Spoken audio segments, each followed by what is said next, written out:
So give us some more like what else are you looking for in the setting in the context of history for the Fed? Yeah, so let's go into the diversity. I've got a whole there's a bunch of different ways to look at it. We already talked about there will be four, if all confirmed, there will be 4 economists, 3 lawyers, although each of the lawyers have very different backgrounds as well as to what kind of areas within the law their careers have taken them.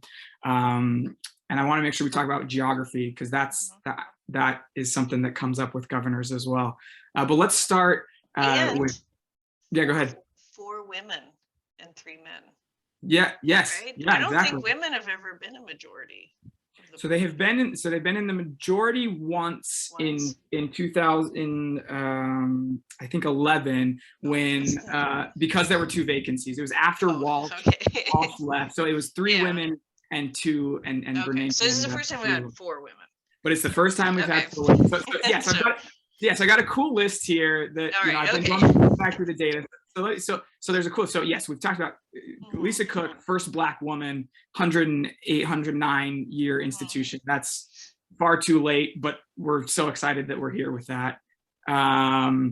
There are so the total number of women that have served on the board goes from 10 to 11. Now Biden had, he chose 3 women of those 5, but two of them were repeats. So you go to 13, but 2 of them are double counts, which is fine. And just to put it out there in the open, that is often how some of the first steps in diversity. It's not just at the Fed, but in almost all areas, the people that kind of break the glass are either way qualified, like beyond belief qualified, or they are associated with somebody. In the Senate, it's many of the state's first women senators are like spouses of past senators. So it's super important to break those boundaries, but also that's the first, to call out kind of reality as we see it. And so we still have a long way to go. Was the trifecta.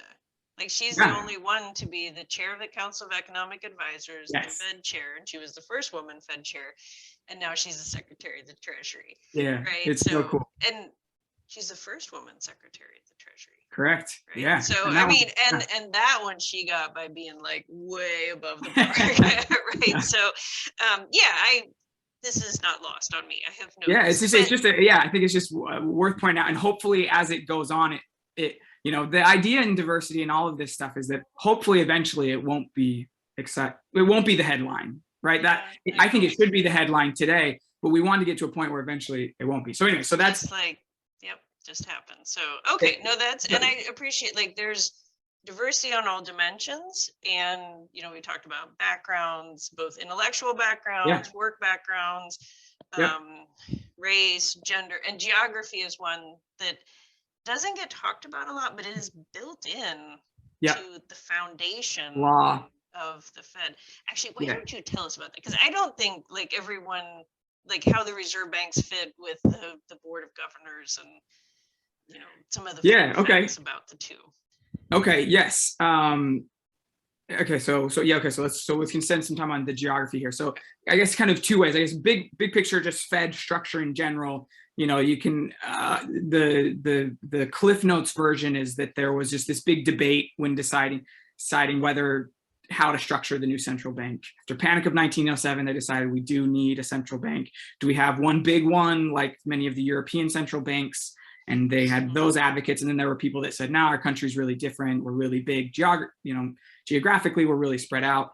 The compromise basically was that there would be an office in D.C., and then there would be 12.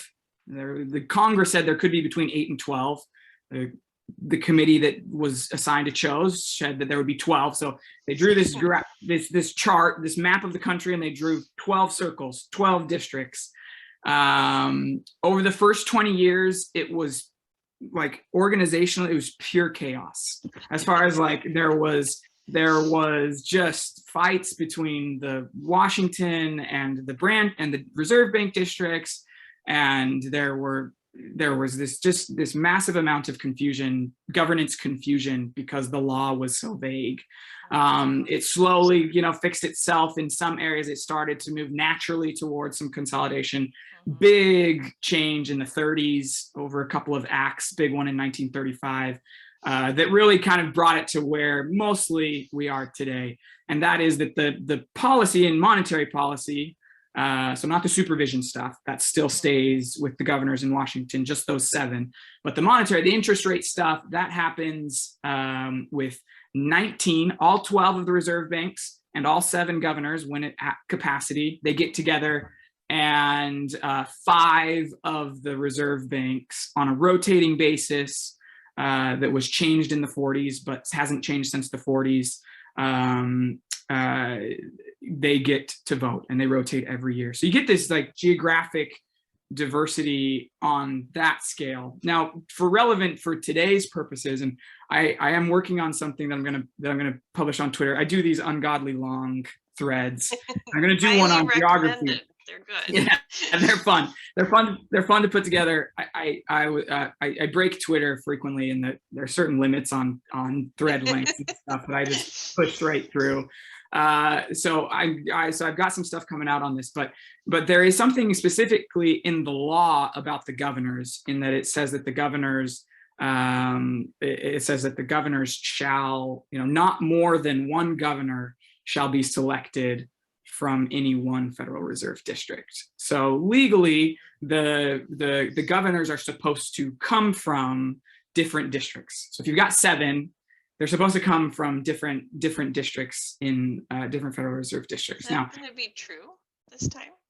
So this is what this little project that I'm working on. The definition of from is left to basically two groups of people. You get the White House, who gets to decide, and when they submit their nominations, they actually say, and this is how it is for all nominations, they're introduced as coming from a place. And so today, this morning, actually, it wasn't last night. Last night the news broke, but yeah, this morning was the official. Yeah. Biden submitted this morning, so that was one of the first things I checked this morning. And Raskin is introduced as coming from Maryland. She says, Sarah Bloom Raskin of Maryland. Yep. Lisa Cook of Michigan, and Phil Jefferson of North Carolina, and which is interesting because both Maryland and North Carolina are a part of the Richmond Fed, and so the White House is basically ignoring this part of the thing, which has happened before. I think this will be the 10th and 11th person who the White House introduced, but they're not the only ones that matter, right? These nominations for governor are made, they're made by the White House and then confirmed by the Senate. So ultimately the Senate can decide whether it's okay or not. Yeah, and sometimes they fight it, and sometimes they don't. And so, but I will say that having gone back through the history, this thing that I'm going to publish hopefully in the next couple of days will show the last 50 years of governors, how they have defined where they're from, because the Board of Governors publishes which district they represent, and basically you can narrow it down to a couple of categories. Sometimes they use where they were born, even if they moved a couple months later. That's like Bernanke. Childhood, where they spent time in their childhood years, where they went to college. I think the most common is where they worked previously, like they had a job at some point in this area. That one's the most. And then the one that people think that it is, or what you would guess, is your current job. But that one is only like able to be used something like 35 or 40% of the time, because they're often from other areas. So it's an interesting. I didn't know this one. This is great. Yeah. So this is a fun one. The big